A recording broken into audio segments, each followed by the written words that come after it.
Kaisar Pedang yang Mengejutkan. Bab 4866 5 orang.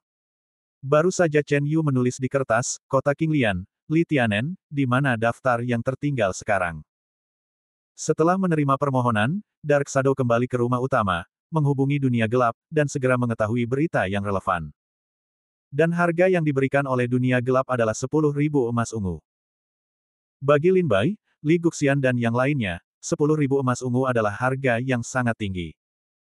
Namun, bagi Yang Mulia Raja Chen dari negara bagian Chu, itu hanyalah setetes air di lautan. Sambil tersenyum, Chen Yu mengeluarkan 10.000 emas ungu dari kantong penyimpanan dan menepuknya di atas meja batu. Hei Ying mengulurkan tangan untuk mengambil Zijin, dan setelah menghitung jumlahnya, dia berkata perlahan, Ordo pemimpin kota Qinglian Li Tianen mulai mengumpulkan informasi tentang Sekte Dewa Darah lebih dari 10 tahun yang lalu. Secara kebetulan, dia menemukan bahwa para pengikut Sekte Dewa Darah telah menyusup ke kota-kota Kesu dan mengendalikan Ordo di puluhan ribu kota. Karena keterlibatannya yang sangat besar, Li Tianen tidak berani membuat pernyataan publik, jadi dia harus mencatat perintah para pemimpin kota yang terlibat dalam Sekte Dewa Darah satu persatu. Kemudian, karena pengkhianatan orang kepercayaannya, Li Tianen bunuh diri untuk membuktikan ketidakbersalahannya, dan Putri Leping pergi bersama suaminya. Ini adalah akhir dari generasi pahlawan. Aku dapat mendengar bahwa bayangan itu tampaknya sangat mengagumi Li Tianen. Di antara kata-kata, tunjukkan rasa hormat. Ketika Li Guxian mendengar kata-kata ini, matanya tertunduk. He Qiyun dengan cepat mendukung Li Guxian dan menghiburnya dengan lembut. Sejauh yang diketahui dunia gelap, tidak lebih dari 5 orang yang tahu bahwa daftar itu ada, lanjut bayangan itu. Baik Li Tianen maupun Putri Leping telah meninggal, dan dunia gelap berspekulasi bahwa daftar itu tidak akan ada pada mereka. Selain itu, Li Guxian adalah putri satu-satunya Li Tianen.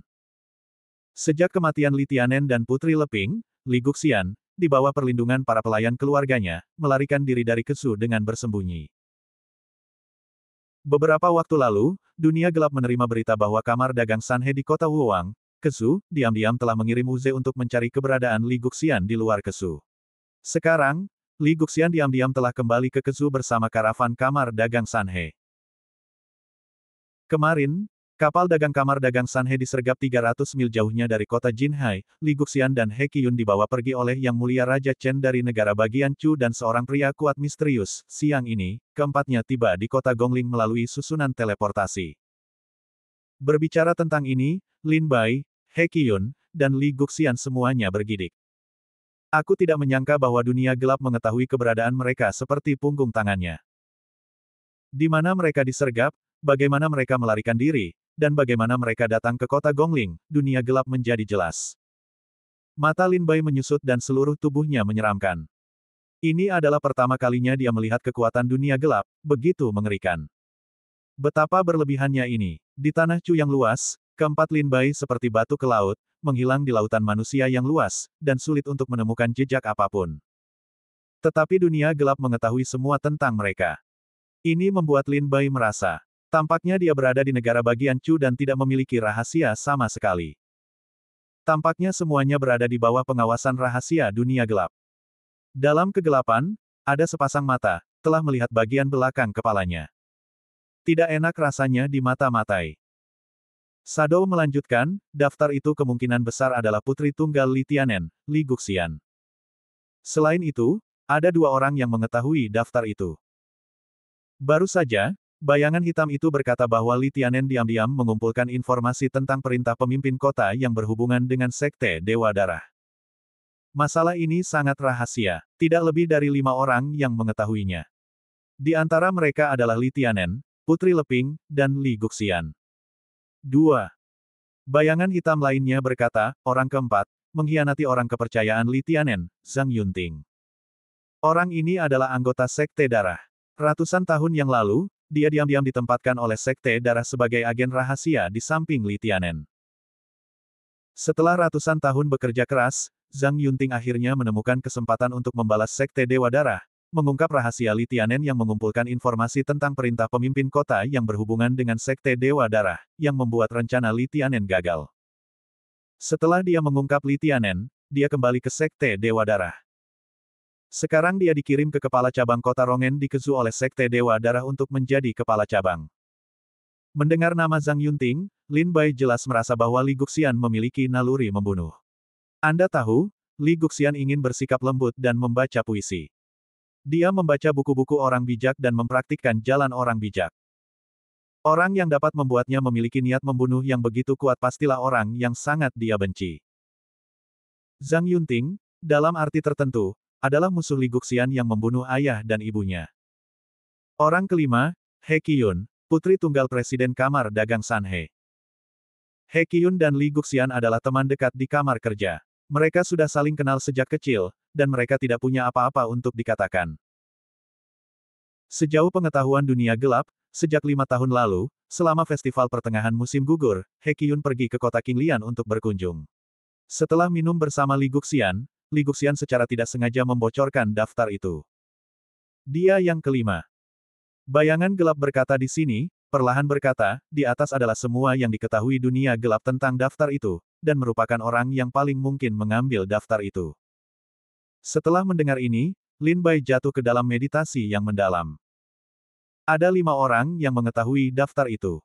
Li Tianen dan istrinya telah meninggal dunia. Li Guxian, He Qiyun dan Zhang Yunting adalah 3 orang yang tersisa.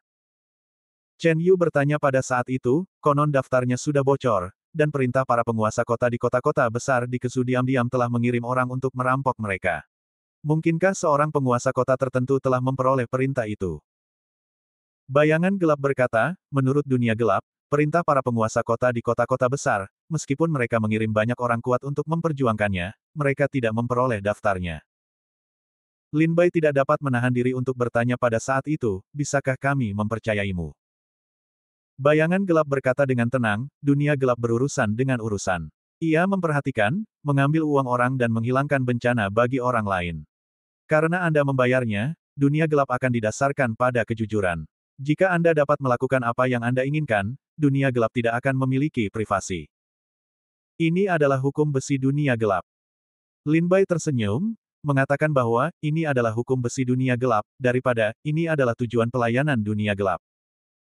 Kejujuran adalah fondasinya, mengambil uang orang, menghilangkan bencana bagi orang lain. Chen Yu bangkit berdiri, mengepalkan tinjunya dan berkata, terima kasih sudah memberitahuku. Kalau begitu, kita pergi saja. Bayangan itu berinisiatif untuk pergi ke pintu, membuka pintu, dan menyuruh Lin Bai dan yang lainnya pergi. Setelah keempat Lin Bai keluar dari pintu, bayangan itu menutup pintu, hanya menyisakan celah dan satu mata. Dia berkata, meskipun aku bekerja untuk dunia gelap, aku sangat menghormati Li Tianen. Dia selalu menjadi kebanggaan dan pahlawan kita dalam seni bela diri Kesu. Yang mulia, Nona Li Guxian, aku ingin mengingatkanmu bahwa kamu bukanlah orang pertama yang menjelajahi daftar dari dunia gelap, dan kamu juga tidak akan menjadi yang terakhir. Jika kamu sudah memiliki target yang mencurigakan dalam pikiranmu, lakukanlah secepatnya, jika tidak, itu akan berubah nanti. Kemudian, dengan suara keras, bayangan gelap menutup pintu. Di gang, Lin Bai dan Chen Yu saling memandang dan berkata, gulungannya ada pada Zhang Yunting. Bab 4867 Kota Rongen. Lin Bai dan Chen Yu hampir yakin bahwa Zhang Yunting telah kehilangan daftar tersebut. Seperti yang dikatakan oleh dunia gelap. Tidak lebih dari segelintir orang yang mengetahui daftar nama ini. Hanya 5 orang. Selain mendiang Li Tianen dan Putri Leping, hanya Li Guxian, He Qiyun, dan Zhang Yunting yang tersisa. Li Guxian dan He Qiyun tidak memiliki daftar nama. Metode pengecualian sederhana dapat memastikan bahwa daftar ini milik Zhang Yunting. Orang-orang di dunia gelap baru saja mengatakan bahwa Sekte Darah belum mendapatkan daftar ini. Aneh sekali. Daftar itu jelas milik Zhang Yunting. Mengapa dia tidak memberikannya kepada Sekte Dewa Darah? Chen Yu sedikit bingung. Dunia gelap mengatakan bahwa Sekte Dewa Darah tidak mendapatkan daftar nama, yang berarti daftar nama itu milik Zhang Yunting, yang tidak memberikannya kepada Sekte Dewa Darah. Tetapi mengapa? Kalian harus tahu bahwa jika Zhang Yunting menyerahkan daftar nama, dia akan menjadi pencapaian besar dalam Sekte Dewa Darah, dan posisinya dalam Sekte Dewa Darah juga akan meningkat. Mengapa Zhang Yunting tidak menyerahkan daftar nama itu? Lin Bai, Li Guxian dan yang lainnya tidak dapat memahami hal ini.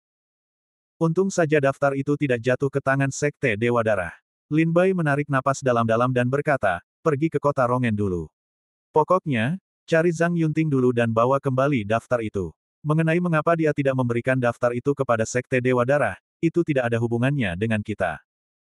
Chen Yu mengangguk dan setuju dengan Lin Bai. Seketika, keempatnya memanfaatkan malam itu, tidak kembali ke penginapan untuk memperbaiki, mereka pergi ke susunan transmisi semalaman, langsung ke kota Rongen. Kota Rongen, yang terletak di pedalaman Kesu, adalah kota yang makmur. Sebelum fajar, susunan transmisi kota Rongen bersinar. Lin Bai dan Chen Yu berjalan keluar dari susunan transmisi. Menatap langit, bulan mulai tenggelam, timur berwarna putih, dan fajar menyingsing. Ledakan. Ketika keempatnya baru saja keluar dari susunan transmisi, terdengar suara keras dari kota Tianjiao Rongen. Bersamaan dengan suara itu, ada juga gelombang yang merusak, menyapu kota Rongen. Apa yang terjadi? Chen Yu terkejut mengetahui bahwa ada aturan dalam hukum besi negara Chu, yang melarang orang bersenjata untuk berperang di kota, agar tidak melukai orang yang tidak bersalah. Dengan kata lain, berperang di kota manapun di wilayah Chu adalah tabu. Jelas bahwa ada perang yang mengguncang bumi di Rongen. Ingat apa yang dikatakan orang-orang dari dunia gelap tadi. Bukan hanya kita yang bertanya tentang daftar nama, ada yang lain. Lin Bai menatap Li Guxian. Orang-orang itu mendapat berita dari dunia gelap, dan daftarnya mungkin akan berisi Li Guxian, Zhang Yunting, dan He Qiyun. Jadi, seseorang mengejar Li Guxian, seseorang mengejar Zhang Yunting. Li Guxian dan He Qiyun kebetulan bersama, jadi kalian semua diburu.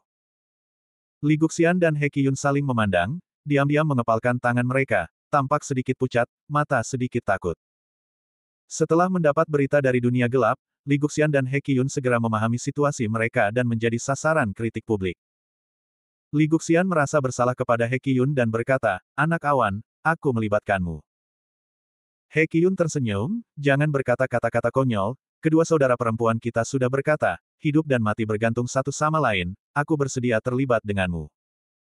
Kedua saudara perempuan itu sangat tersentuh. Namun, hal ini didengar oleh Lin Bai, tetapi dia tidak tahu mengapa dan mengubah maknanya. Lin Bai menatap kedua gadis itu dengan aneh. Mereka tidak terlihat seperti saudara perempuan. Sebaliknya, mereka mengira mereka adalah sepasang kekasih. Aneh, bagaimana mungkin aku merasa seperti itu? Lin Bai menggelengkan kepalanya dan mengesampingkan keadaan pikirannya yang rumit. Ayo, mari kita pergi dan melihat-lihat. Mungkin kita tidak perlu pergi ke Zhang Yunting. Dia akan mengirimnya ke pintu sendiri. Keempatnya dengan cepat naik ke udara dan menuju kota Rongen. Terbang di udara, Lin Bai mengalihkan pandangan surah untuk melihat ke depan, dan segera melihat tempat terjadinya perang di timur kota Rongen. Perang yang mengerikan dilancarkan di timur kota Rongen. Ada lebih dari 500 orang kuat di alam Tao dan Dewa. Perang berlangsung selama 5 atau 6 jam, dan seluruh kota timur hampir diratakan oleh kekuatan yang mengerikan.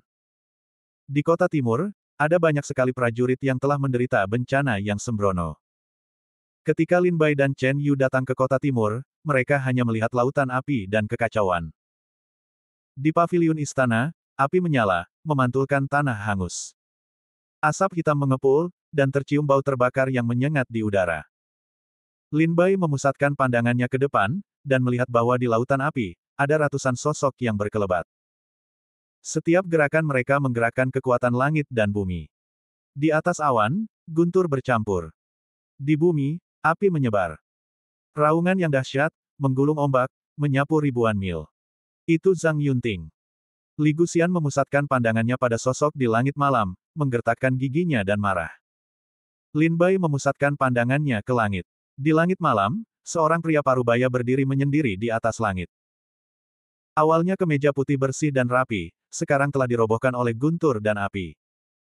Rambutnya acak-acakan dan matanya sembab. Jelas terlihat bahwa dia berada di ambang kematian. Dia dikelilingi oleh ratusan bayangan, dan semuanya bergantian bertarung, yang membuat Zhang Yunting tidak siap. Dia ingin melarikan diri. Mata Lin Bai berbinar, dan dia langsung melihat gerakan Zhang Yunting selanjutnya.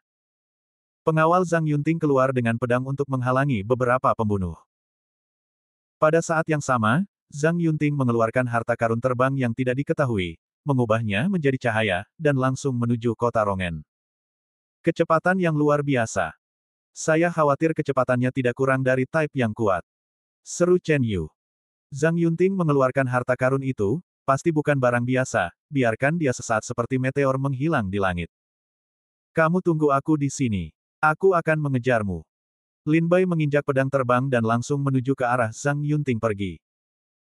Dengan kecepatan Zhang Yunting, Chen Yu, Li Guxian dan yang lainnya tidak dapat mengejar.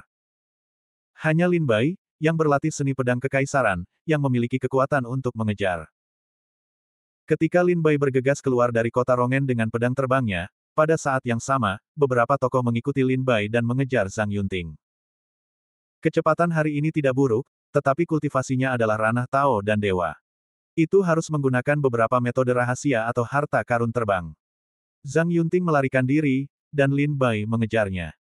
Kecepatan pedang kekaisaran meningkat pesat, dan menyapu ratusan ribu li dalam sekejap mata. Pada akhirnya, Zhang Yunting jatuh ke tanah dan mendarat di pegunungan yang tidak dikenal. Ketika Lin Bai datang ke pegunungan dengan pedang terbangnya, dia kebetulan melihat Zhang Yunting duduk di gunung, bersandar pada batu besar, menatap matahari terbit di timur, membiarkan matahari bersinar di wajahnya. Bab 4868 Burung Kuning. Lin Bai terbang ke matahari. Pedang terbang itu jatuh di puncak gunung dan menghilang ke dalam hutan. Aku tidak menyangka kau akan menjadi yang pertama menyusul. Dasar burung pipit kuning, kau sudah lama berada dalam kegelapan. Zhang Yunting berkata kepada Lin Bai dengan suara lelah dan lemah. Dari suaranya, terlihat jelas bahwa ia sudah putus asa. Alasan mengapa ia terluka parah, ia masih hidup, adalah keyakinan bahwa ia tidak ingin mati yang mendukungnya. Lin Bai adalah orang pertama yang menyusul Zhang Yunting. Sebenarnya, itu tidak mengherankan. Selama tidak ada tangan yang kuat di ranah Tai Dao Guo, kecepatan Lin Bai sudah cukup untuk menghancurkan prajurit manapun di ranah Daoshan. Sedangkan untuk yang lain yang menyusul Zhang Yunting, setidaknya butuh beberapa saat untuk sampai. Terserah padamu. Lin Bai tidak banyak bicara omong kosong dan bertanya terus terang. Haha, sambil tersenyum sedih, Zhang Yunting mengulurkan tangan dan mengeluarkan gulungan dari tas penyimpanan.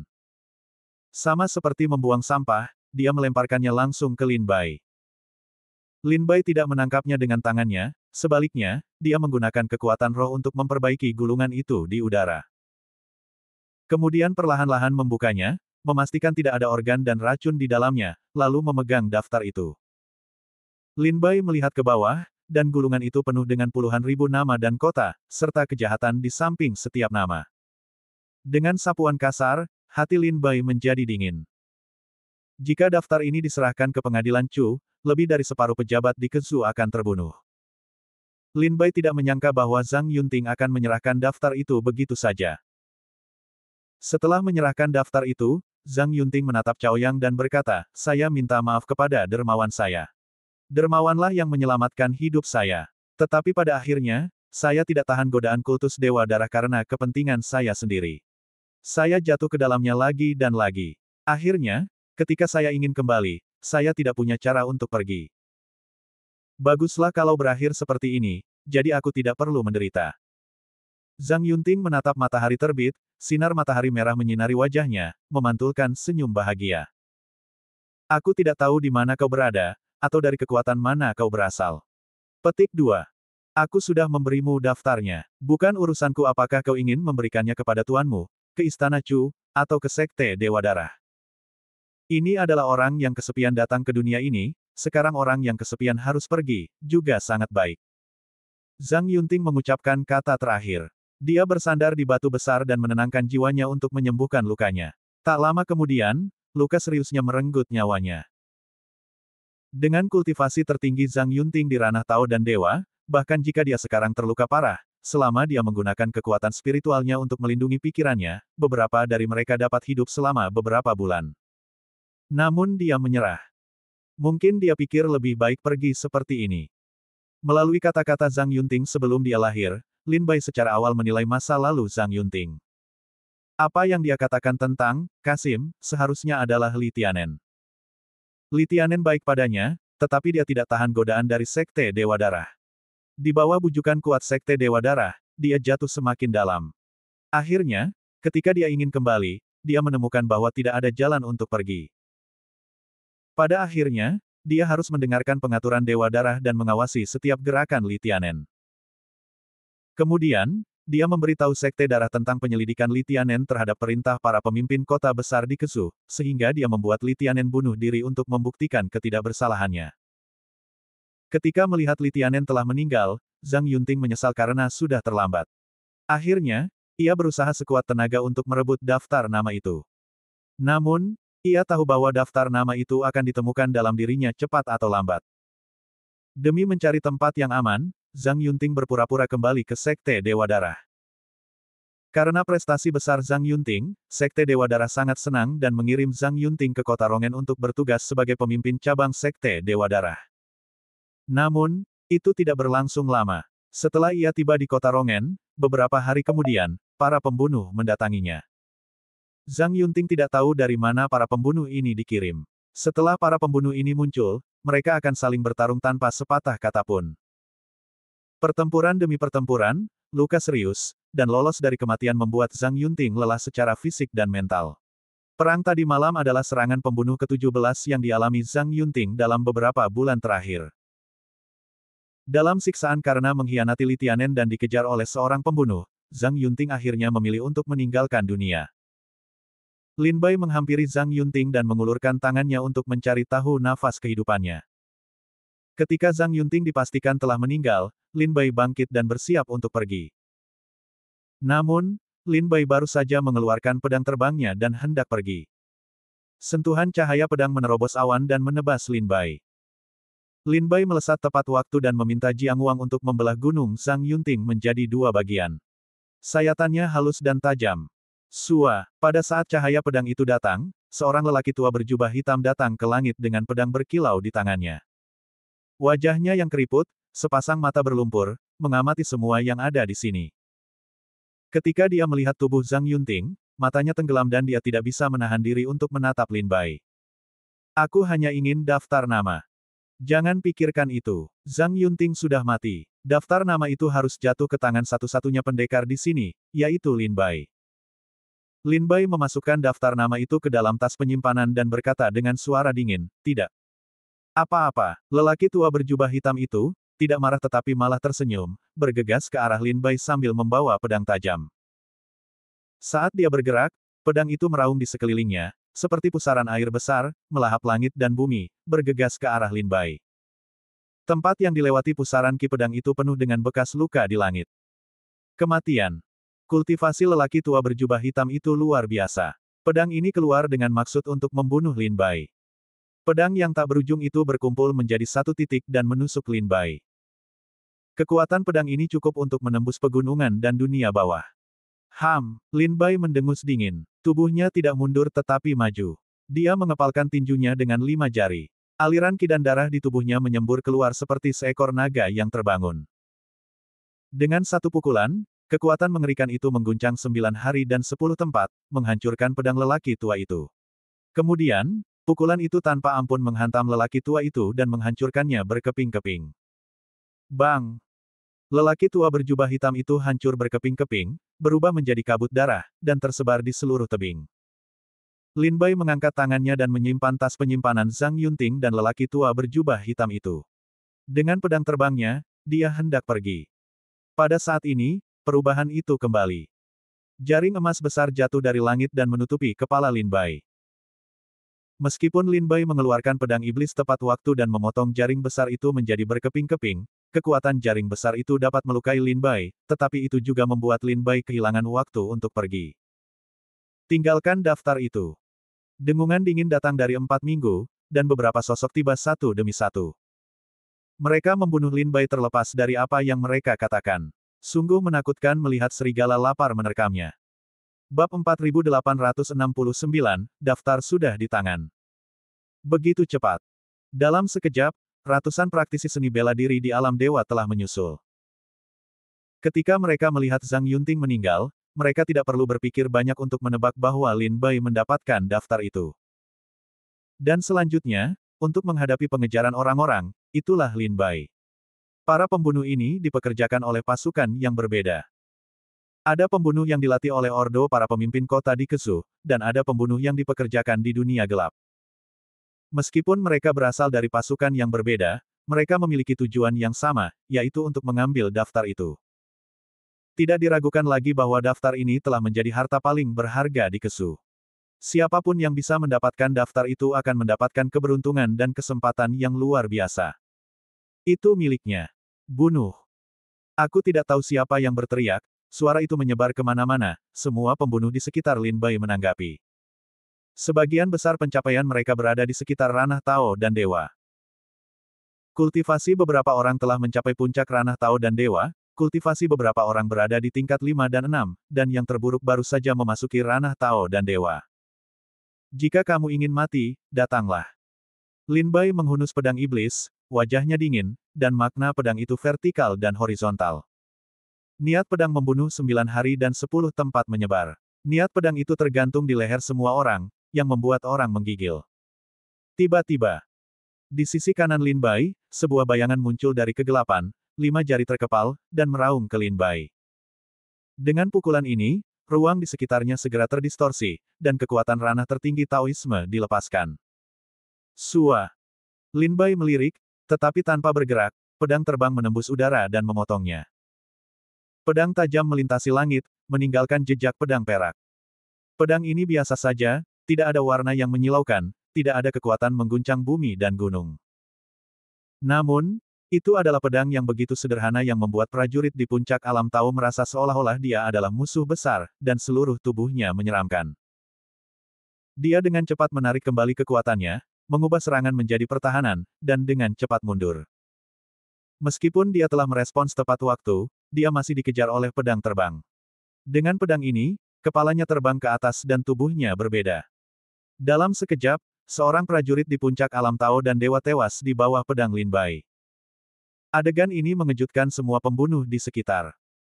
Melihat bahwa prajurit di puncak alam Tao terbunuh, banyak pembunuh ragu-ragu dan tidak segera melakukannya.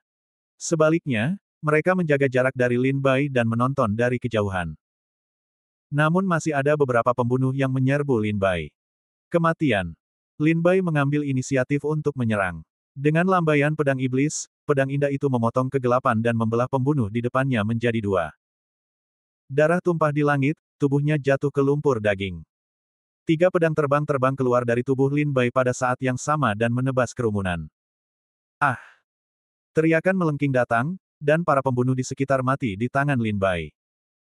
Melihat serangan ganas Lin Bai Yue, banyak pembunuh mulai mundur dan berbalik untuk pergi. Meskipun mereka tahu nilai daftar itu tak tertandingi, mereka tetap memilih untuk menyelamatkan hidup mereka. Dalam sekejap mata, setengah dari ratusan pembunuh yang mengepung Lin Bai pergi. Lebih dari 50 orang tewas di bawah pedang Lin Bai. Angin pagi agak dingin, bertiup di atas bukit. Bau darah berasal dari angin, berkeliaran dengan liar. Lin Bai berdiri di langit berawan, memandangi mayat-mayat di tanah di sekitarnya, wajahnya dingin. Angkat tanganmu dan masukkan tas penyimpanan orang-orang ini ke dalam sakumu. Tapi Lin Bai tidak pergi. Dia merasakan ada pembunuh di sekitar untuk dimata-matai, dan dia tidak melakukan apapun. Jika kamu menginginkan daftar nama, kamu bisa melakukannya sekarang. Jika kamu tidak menginginkannya, silakan pergi.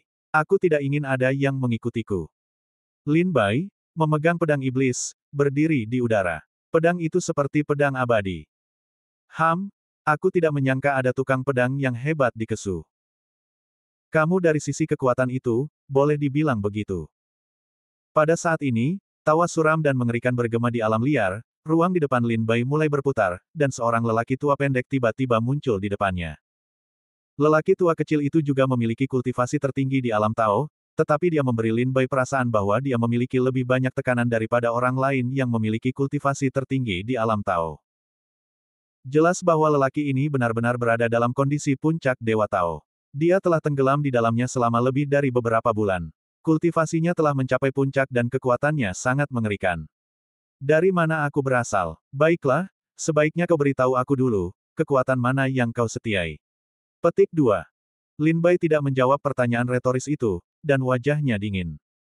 Orang tua kecil itu tertawa, dan matanya berangsur-angsur menjadi dingin. Pedangmu sangat kuat, tetapi itu bukan lawanku. Serahkan daftarnya, aku bisa berjanji untuk tidak membunuhmu. Lin Bai menggelengkan kepalanya tanpa berkata-kata, aku telah mendengar kata-kata seperti ini lebih dari 10.000 kali di sepanjang jalan, tetapi setiap kali mereka yang mengucapkan kata-kata itu kepadaku, mereka semua mati di bawah pedangku.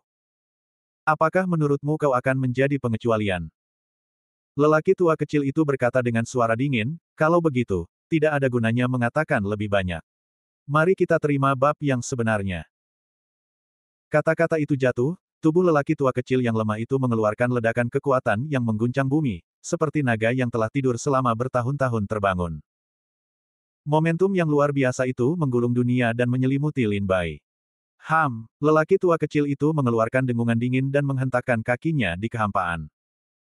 Ruang bergetar, dunia berubah warna. Satu pukulan memadatkan kekuatan lelaki tua kecil itu, menghancurkan kehampaan dan mengenai Lin Bai. Mata Lin Bai bersinar. Dia merasakan tekanan dari tinju lelaki tua kecil itu. 3 pedang terbang berputar dengan cepat dan berkumpul di depan Lin Bai untuk membentuk susunan pedang 3 pembunuh. Ledakan. Suara keras menyebar, tinju dan susunan pedang bertabrakan, mengeluarkan gelombang udara, keduanya dipaksa mundur. Lebih baik memulai lebih dulu. Saat Lin Bai mundur, dia menginjak pedang terbang dan berputar dari sisi kanan. Pedang iblis itu menusuk alis lelaki tua kecil itu. Pada saat yang sama, kedua pedang terbang itu menyatu menjadi susunan pedang Taiji Liang Yi dan membunuh lelaki tua kecil itu. Pukulan tadi gagal melukai Lin Bai, yang membuat lelaki tua kecil itu terkejut. Hanya lelaki tua kecil itu yang tahu kekuatan pukulan itu, betapa mengerikannya. Itu semua adalah kekuatan kultivasi dan tinjunya. Selama dia tidak menghadapi Tai Dao Guo, hanya sedikit orang yang bisa menahan pukulan ini di kesu. Setelah pukulan ini, Lin Bai tidak hanya tidak menderita pukulan berat, tetapi juga bertarung dengan gagah berani dan mengambil inisiatif untuk menyerang. Pada saat ini, lelaki tua kecil itu tahu celah antara kami dan musuh dan membuat keputusan. Aneh, tetapi bagaimana Dewa Delapan Hal bisa memiliki kekuatan kultivasi yang begitu kuat? Lelaki tua kecil itu terkejut, dan dia menyisihkan tangannya untuk menghadapi serangan Lin Bai. Ketiga pedang itu jatuh, menebas pertahanan lelaki tua kecil itu dan memukulnya kembali. Puff! Lelaki tua kecil itu disetrum ribuan meter oleh pedang, meninggalkan bekas luka yang mengerikan di dadanya, dan darahnya menyembur keluar. Nak, bahkan jika aku tidak bisa mendapatkan gulungan hari ini, kamu tidak akan tahan. Dewa Darah akan datang kepadamu cepat atau lambat. Ketika lelaki tua kecil itu mengatakan ini, dia jelas siap untuk mundur. Setelah itu, lelaki tua kecil itu berbalik, berubah menjadi asap hitam dan menghilang. Mau pergi. Wajah Lin Bai dingin. Dia membuka mata Sura dan mengunci posisinya. Dia segera mengejarnya dengan pedangnya. Bab 4870 Selamat tinggal. Ketika lelaki tua kecil itu melihat bahwa situasinya tidak benar, dia menyelinap pergi. Dia penuh percaya diri dalam latihannya. Dia berpikir bahwa meskipun dia bukan lawan Lin Bai tidak dapat menahannya jika dia ingin pergi. Tapi dia meremehkan Lin Bai. Sura membuka matanya dan segera mengunci posisi pelarian lelaki tua kecil itu. Dia berubah menjadi gumpalan asap hitam dan menghilang di depan Lin Bai. Ketika dia muncul lagi, dia berada ribuan mil jauhnya. Ini adalah semacam metode penghindaran yang mirip dengan keterampilan bergerak. Namun sayangnya, di bawah mata Turafa, dia tidak memiliki jalan keluar. Begitu Lin Bai menginjak pedang terbang, sosoknya melintas dan dia muncul pada jarak 100.000 li. Lelaki tua kecil itu hendak terbang ke langit dan melarikan diri dari sini. Tanpa diduga, dia tiba-tiba merasakan perasaan krisis yang menyeramkan, yang membuat seluruh tubuhnya berkeringat. Dia tiba-tiba mendongak dan melihat bahwa bilah pedang Lin Bai menyeret sebilah pedang panjang, dan dia membelahnya dari langit. Dia membelah gunung dan sungai hingga ke lehernya. Tidak baik, pria tua kecil itu berteriak dari lubuk hatinya. Dia segera mengubah sosoknya dan mengeluarkan harta karun pertahanan untuk menghadapinya. Pedang Lin Bai jatuh, membelah semua senjata sihir pertahanan pria tua kecil itu, dan mata Sura mengunci posisinya. Dengan embusan dan percikan darah, tubuh pria tua kecil itu dipotong menjadi 2 oleh Lin Bai, bahkan rohnya tidak punya waktu untuk melarikan diri. Setelah membunuhnya, Lin Bai menyimpan tas penyimpanannya, menginjak pedang terbang, dan kembali ke kota Rongen untuk mencari Chen Yu. Di kota Rongen, Chen Yu, Li Guxian dan He Qiyun menatap langit dengan mata penuh harap. Pada saat ini, mereka melihat pedang terbang, dari jauh ke dekat, jatuh di depan mereka. Bagaimana dengan saudara Lin? Chen Yu bergegas maju dan bertanya. Saya beruntung bisa memenuhi takdir saya. Lin Bai tersenyum dan mengeluarkan gulungan dari tas penyimpanan dan memberikannya kepada Chen Yu. Di mana Zhang Yunting? Li Guxian bertanya. Lin Bai menjawab, mati. Kematian yang baik. Li Guxian mengumpat dengan keras, lalu meninggalkan air mata yang menyakitkan di sudut matanya, dan senyum lega muncul di sudut mulutnya. Setelah membaca nama-nama dan kejahatan pada gulungan itu secara rinci, Chen Yu mencibir, aku tidak menyangka bahwa ada lebih dari 50.000 kota di Kesu, dan ada lebih dari 17.000 orang di gulungan itu yang terlibat dalam kultus darah. Jika Li Tianen tidak mengetahuinya tepat waktu, aku khawatir dia akan membiarkan kultus Dewa Darah terus berlanjut, dan Kesu akan menjadi wilayah yang dikuasai oleh Sekte Dewa Darah. Lin Bai bertanya, apa yang akan kamu lakukan selanjutnya? Chen Yu berkata, serahkan benda ini ke Departemen Zhaoxing, dan Departemen Zhaoxing akan menangani masalah ini dengan benar. Lin Bai ragu-ragu, dan masih mengingatkan, ada begitu banyak perintah para pemimpin kota yang terkait dengan agama Dewa Darah yang tercatat dalam daftar ini. Jika mereka dipaksa untuk bergegas, mereka akan bangkit. Meskipun mereka tidak dapat menggoyahkan fondasi negara Chu, orang-orang di Kesu pasti akan mati. Dan begitu perang dimulai, itu tidak dapat berakhir dalam waktu singkat. Orang yang dapat menangani masalah ini harus adil dan tegas di pengadilan, dan memiliki kekuasaan absolut, jika tidak, masalah ini akan sangat sulit ditangani. Chen Yu menarik napas dalam-dalam. Dia memahami alasan Lin Bai, saya tidak dapat mengingat ini. Sekarang setelah saya mendapatkan daftarnya, tidak seorang pun di daftar itu dapat melarikan diri. Ketika saya kembali ke ibu kota kekaisaran, saya secara pribadi akan menyerahkan daftar ini kepada ayah saya. Li Guxian, kau harus kembali ke ibu kota kekaisaran bersamaku. Saat itu, kau akan memegang daftar nama dan menuntut para penguasa kota di kota-kota besar di Kesu di Istana Emas. Dan aku akan berusaha sekuat tenaga untuk membantumu. Dengan berlinang air mata, Li Guxian berkata dengan tegas, selama dia bisa membalaskan dendam orang tuanya dan memenuhi keinginan terakhir ayahnya, Xianer bersedia dikirim oleh Yang Mulia Raja Chen. He Qiyun segera berkata, apakah Xianer akan pergi ke ibu kota kekaisaran? Aku juga akan pergi. Li Guxian sedikit malu dan menatap Chen Yu. Chen Yu berkata sambil tersenyum, jika kau ingin pergi, pergilah. Dengan daftar nama di tangan, itu adalah hal yang aman untuk dilakukan. Tidak akan terlalu berbahaya untuk pergi ke ibu kota kekaisaran. Kita harus segera kembali ke ibu kota kekaisaran. Chen Yu memperhatikan, membawa Li Guxian dan He Qiyun untuk segera pergi, dan kembali ke ibu kota Chu. Pada saat ini, Chen Yu tidak dapat menahan diri untuk tidak melihat Lin Bai dan berkata, Saudara Lin, terima kasih atas bantuanmu. Jika bukan karenamu, itu akan sangat sulit. Mengapa Saudara Lin tidak pergi ke ibu kota kekaisaran bersamaku? Jika Saudara Lin ingin menjadi pejabat di istana kekaisaran, aku berjanji bahwa Saudara Lin akan menempuh perjalanan ribuan mil sehari. Jika Saudara Lin tidak ingin menjadi pejabat, aku dapat menjamin bahwa dia tidak akan khawatir tentang makanan di ibu kota kekaisaran. Lin Bai berkata sambil tersenyum, terima kasih, Saudara Chen atas kebaikanmu. Bukan keinginanku untuk menjadi pejabat di istana. Bukan keinginanku untuk memiliki makanan dan pakaian. Bukan kerinduanku. Karena Chen Yu telah memutuskan untuk membawa Li Guxian dan He Qiyun kembali ke ibu kota kekaisaran untuk menuntut kaisar, mari kita pisahkan mereka, sudah saatnya aku pergi ke Sangsu. Chen Yu mendesah tak berdaya. Sepanjang jalan, dia terus mencoba menghubungi Lin Bai, berharap Lin Bai mau pergi ke ibu kota kekaisaran bersamanya. Baik itu uang maupun kekayaan, Lin Bai tidak tergerak. Sekarang Chen Yu telah mengundangnya lagi, Lin Bai tetap menolak. Dia tahu bahwa Lin Bai bukanlah tipe orang yang mengejar kekuasaan dan kekayaan. Dalam hatinya, dia memiliki tujuannya sendiri. Kalau begitu, setiap orang memiliki ambisinya sendiri, jadi aku tidak akan mempermalukan Saudara Lin lagi. Jika Saudara Lin datang ke ibu kota kekaisaran suatu hari nanti, dia harus datang kepadaku terlebih dahulu.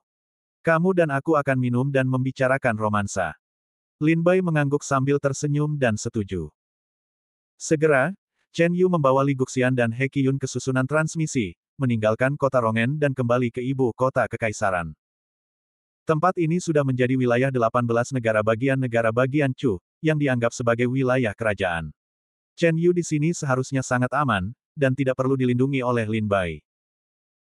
Sebelum Chen Yu pergi, dia memberi Lin Bai peta terperinci dari 18 negara bagian kekuatan kekaisaran. Menurut peta tersebut, Lin Bai akan segera tiba di Sangsu. Setelah berpisah dari Chen Yu, Lin Bai mencari peta terperinci, mengidentifikasi lokasi, dan meninggalkan Kesu dengan menggunakan susunan transmisi. Setiap transmisi membutuhkan banyak emas ungu.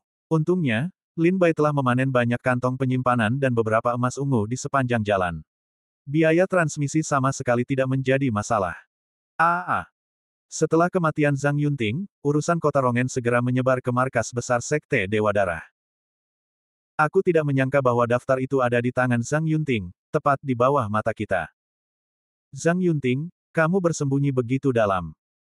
Di istana bawah tanah yang gelap, pemimpin Sekte Dewa Darah dan banyak tetua berkumpul bersama. Banyak tetua terdiam, dan pemimpin Sekte Dewa Darah yang duduk di atasmu meraung. Seorang tetua berkata, menurut berita dari dunia gelap, perbaikan pedang misterius mengambil daftar itu dan segera menyerahkannya kepada Yang Mulia Raja Chen. Setelah mendapatkan daftar itu, Yang Mulia membawa Li Guxian dan He Qiyun ke ibu kota kekaisaran tanpa henti.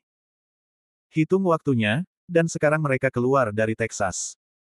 Tersembunyi dalam kegelapan, pemimpin Sekte Dewa Darah berkata dengan muram, bisakah kita katakan bahwa setelah bertahun-tahun merencanakan, itu akan gagal? Aku benar-benar tidak mau.